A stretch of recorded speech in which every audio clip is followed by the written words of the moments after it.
Hi, Sushi. Hi. I'm taking over for Dr. Wilson just for a couple of days while she's off.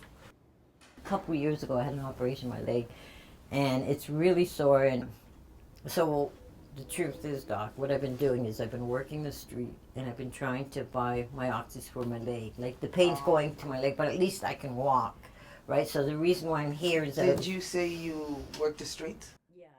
I find a lot of times you're ashamed and you really don't want to open up to the doctor. You're afraid. You don't know where to go, who to speak to. Other doctors gave me Tylenol, and it doesn't seem to do anything. And off the street, I bought in like Dilatids, and they weren't working. So Off the street?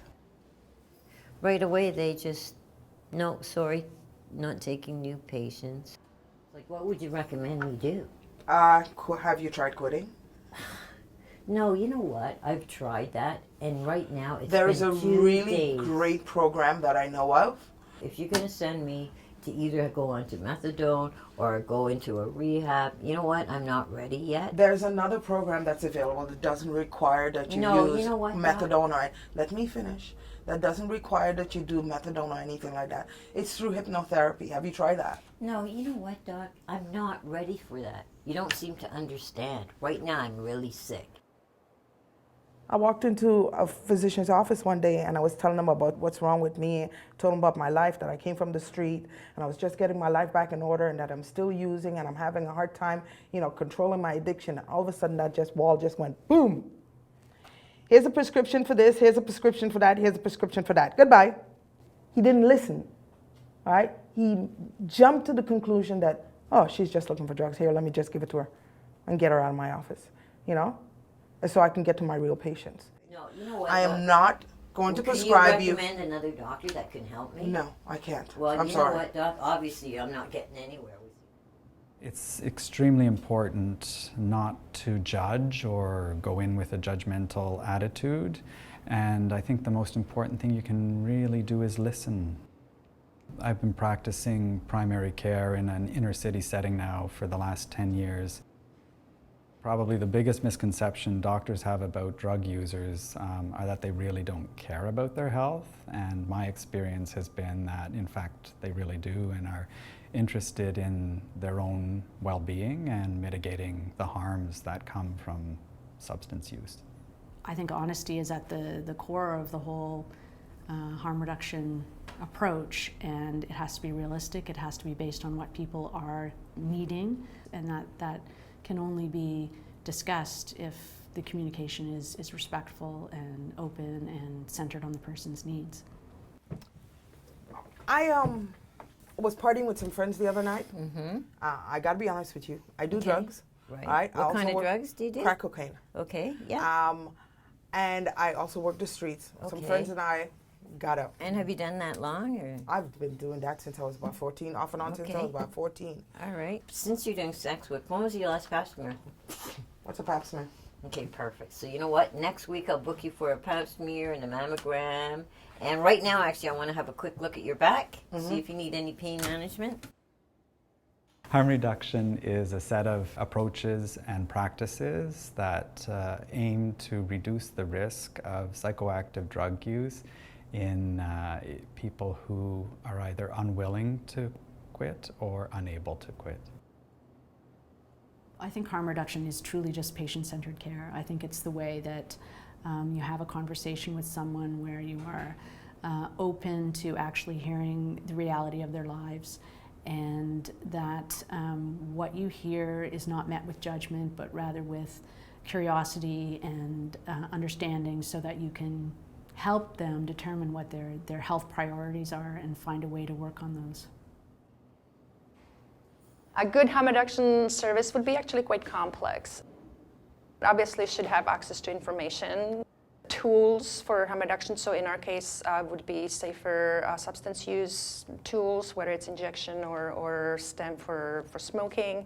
It has to have a place that's welcoming and where people feel comfortable to come and spend time in. That's not judgmental, or people are not being seen as trouble. As soon as you start punishing people for using, they're not going to want to come back.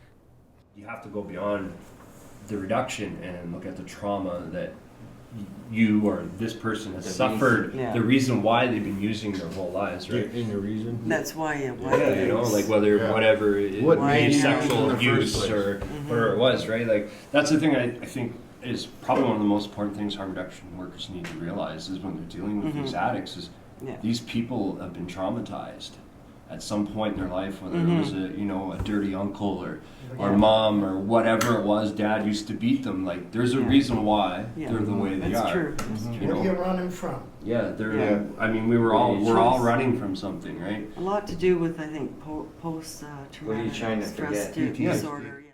People have been excluded from a lot of the health care that they need and they deserve. People who have used drugs carry a lot of stigma. Absolutely, the harm reduction approach, which is grounded in understanding where they're at, is the only way to start dealing with their important health problems. If I go to a physician and I say, listen, I'm still using, I don't want the doctor to automatically, when I say I'm still using, say to me, well, maybe you should think about abstaining. You know, to get to the abstention part, it takes a lot.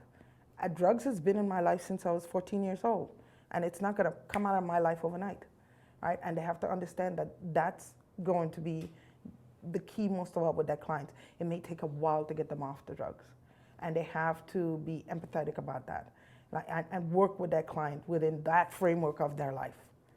Abstinence-based services are great for those who abstain. The reality is that many people do not, and so there's a huge need for services that are informed by harm reduction principles. People have to find some flexibility here. You know, where's their compassion? Where's their common sense and understanding? You can't say to someone who uses every day, well, you have to straighten up to come in for this service, because they'll just stay out there and they will never show up for these services and they will die on the streets that way. And that's what they're doing. You put tinfoil on a rubber band to keep it in place. So comprehensive harm reduction services should include multitude of approaches and aspects. Having access to safer harm reduction tools, information and education. Having a drop-in space where people can come anytime would be helpful. Referral to resources like housing, food access, income access, having access to healthcare, whether the healthcare would be attached to the drop-in or having referrals made to a community health center. Having peer workers involved in service delivery is definitely good. Hi. Hi, how's it going? We're doing outreach. Doing outreach, did you need some socks tonight, love? Yes, please. Yeah, I tucked those away. I know my clients are out there, but I need a liaison to help me get access to them. And our peer workers are wonderful for that. They're health ambassadors, that's what we call them. Okay. You need a kit? Right on. Did you want stems or needles? Stems. Stems, okay. So my job is to go out into the community and meet with people who are homeless and who are street involved. I have a backpack. I pack it full of socks and harm reduction supplies. And me and a peer worker go out into the community for a couple hours. We walk around on foot. So part of my job is to educate them about how the healthcare system works and get them linked into the healthcare system and get them linked into social services as well. Yeah, well, you gotta do what you gotta do sometimes, eh? Oh, which here, put that away. These are condoms in a little wallet. We're a bit of a connection for them, you know, where we can, you know, say, listen, you know, here's some condoms, but listen, we've got the Thursday morning drop-in for the women. Why don't you come on in and have a cup of coffee? And, you know, people they don't easily come into these places. They don't trust anything in here. They don't want you to know who they are, and certainly not going to tell you what they're doing. But because I have that experience and my peers have that experience, we're able to speak to them outside of the center type of deal, and that's what the outreach affords, that when we're on the street, we can talk about drugs openly.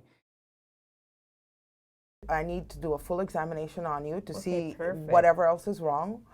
You seem a little bit jaundiced. Yeah, you know what, Doc? To be honest with you, I've got a bit of Hep C and I smoke crack every now and then. So I'm just being honest with you. No, don't worry about it. Yeah, Half my okay. patients do. Oh, Don't worry God, about you it, know hon. how nice it is to get a doctor I can relate to. Connect with someone on a human level and go from there. In my experience, when we are able to identify what people's strengths are, the trust gets built much better. People become more open to tell you stuff that you really need to know, and the stuff that they really want to tell you without having to be afraid that they're going to get punished for it, or somehow their resources get diminished because of their disclosure. So be kind, respectful, and open-minded, and try to see the good in people. Okay then. Great. Bye-bye. Thanks, Doc. See ya. See ya, hon. Bye. Is And it then he cut me hard to off. find a doctor who's harm reduction It's- friendly like this? It's Yeah, very, it's rare. very hard to find. You ever find a 4-leaf clover? A doctor like that? Yeah, we Actually, I have. did. Yeah, Yeah. they're awesome. And you know what? When you find a good doctor that is understanding and will help you and patient, oh my God, that's incredible. That's the best.